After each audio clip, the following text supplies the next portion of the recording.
Imagine you start building something. Something so massive, so audacious that the entire world stops to watch. Then one day, you just stop. No announcement, no explanation, just silence. The cranes go still, the workers leave, and a half-built structure sits there in the desert, like a monument to something that went wrong. That's exactly what happened in Jeddah, Saudi Arabia. They started building the tallest tower in human history, a 1-kilometer skyscraper that would have made every other building on Earth look small. Then, without warning, construction stopped cold. For years, people assumed it was dead, but now, it's back. And the reason why it's back tells you everything about ambition, power, and what countries do when they're trying to rewrite their own story. Let's talk about Jeddah Tower. Not just because it's going to be the tallest building ever built, but because of what it represents, and why a country in the middle of the desert decided that reaching 1 kilometer into the sky was somehow necessary. The tower was designed by Adrian Smith, the same architect behind the Burj Khalifa. So this man had already designed the world's tallest building once, and then someone came to him and said, "We want something taller." The numbers alone are staggering. 157 floors, over 80,000 tons of steel, a planned mix of luxury hotels, sky-high apartments, and office space, estimated cost over $1 billion, and a final height of 1,008 meters above the ground.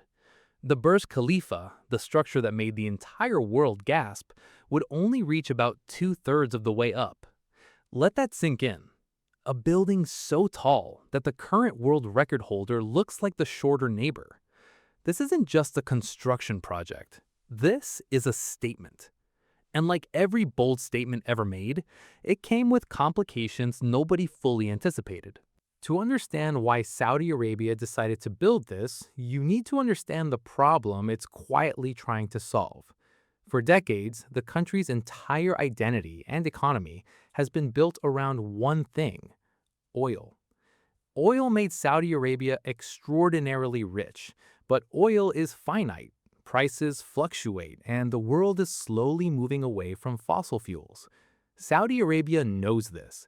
Crown Prince Mohammed bin Salman launched a plan called Vision 2030, a roadmap to transform the kingdom from an oil-dependent economy into a diversified, globally connected nation. Tourism, technology, finance, entertainment. But here's the challenge nobody talks about. When you're trying to attract global investment and international talent, you're competing with cities like London, New York, Singapore, and Dubai. Cities with decades of infrastructure, culture, and reputation behind them. How do you compete with that overnight? You build something nobody else has. You raise a kilometer-tall tower on the edge of the Red Sea, and you make the entire world look at Jeddah, a city most people outside the Middle East couldn't have pointed to on a map a decade ago. But why Jeddah specifically? Because Jeddah is already Saudi Arabia's commercial hub. It sits on the Red Sea. It's a gateway between continents, and placing the world's tallest tower here turns an entire coastline into an international landmark overnight. Jeddah Tower isn't just a building, it's the world's largest advertisement for a country in transformation. But there's something deeper going on here too. Why do humans always want to build taller? Every generation, in every era, someone decides that going higher is the point. The Egyptians built pyramids. Medieval Europeans competed over cathedral spires. Then came Chicago, New York, Dubai, each city racing to plant a flag at the top of the sky. Psychologists call this dominance signaling. Height equals power. Height tells the world we exist, we matter, and we are not small. But when a country builds the world's tallest building, it isn't just sending a message outward. It's sending a message inward to its own people. It says, look what we can do. Look how far we've come. That's a completely different kind of ambition. And that dual message to the world and to yourself is exactly what's driving this tower upward. Now, here's where it gets genuinely extraordinary. Building a 1 kilometer skyscraper isn't just bigger than building a 500-meter one. It's a completely different category of problem. Start with the shape. Jeddah Tower has a distinctive Y-shaped footprint, three wings spreading outward from a central core. This wasn't chosen for aesthetics. It was chosen because that shape naturally breaks up wind forces, stopping dangerous vortex patterns from forming around the structure. The building is literally shaped to fight the wind before the wind even knows what hit it. Then there's the sway.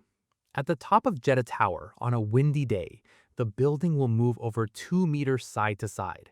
But here's the thing, the occupants at the top won't feel it, because aerodynamic shaping and internal damping systems absorb and distribute those forces before they translate into human sensation. The building moves like a living thing while keeping the people inside completely unaware. The elevator problem is equally mind-bending. At this height, a single cable running from bottom to top would be so heavy it couldn't function. So the engineers designed sky lobbies, transfer floors where passengers switch between elevator banks. Essentially, a multi-line subway system built inside the building. And then there's the foundation. The Red Sea coastline means soft, salt-rich, corrosive ground. Anchoring a structure this heavy requires concrete piles driven over 100 meters deep with special corrosion-resistant materials to stop the sea from slowly eating the foundation alive. 1 kilometer up, 100 meters down. The building doesn't just touch the ground, it grabs it. So, if this project was so important, so symbolically vital, why did it stop? Construction began in 2013. The primary developer was Kingdom Holding Company, backed by Prince Al-Walid bin Talal, one of the wealthiest individuals on the planet. The construction contract went to the Saudi Bin Laden Group, one of the largest construction companies in the world. For years, the tower rose steadily. Then, around 2017, things slowed, and eventually, the site went quiet. The official explanations were vague. Contract disputes, financial complications, but the timing told its own story. 2017 was a turbulent year inside Saudi Arabia.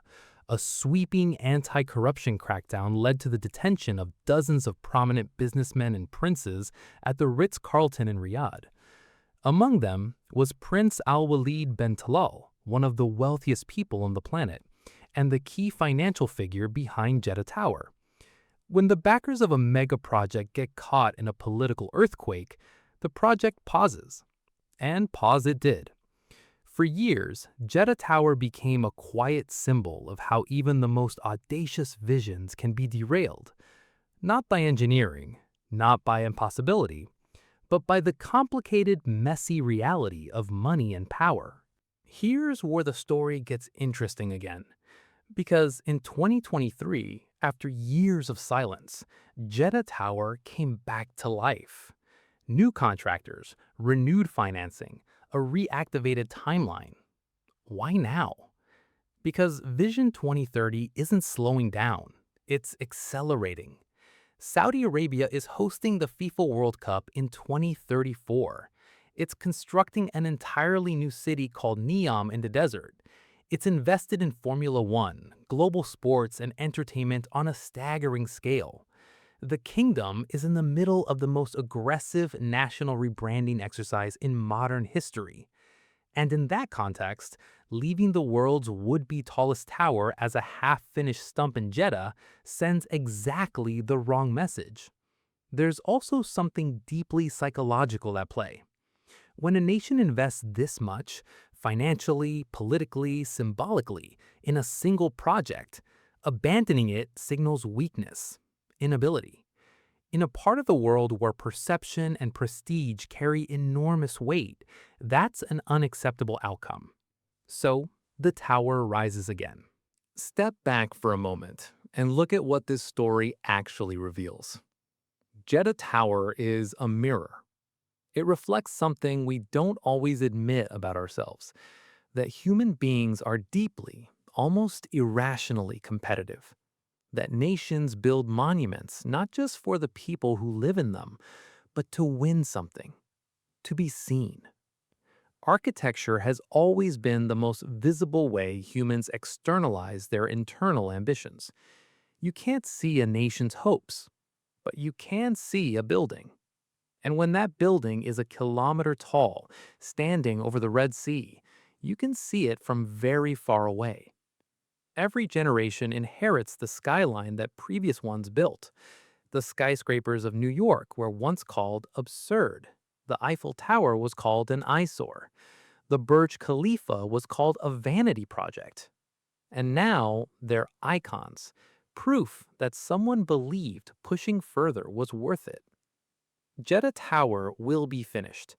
Maybe not on the original timeline. Maybe with complications nobody can predict. But it will rise.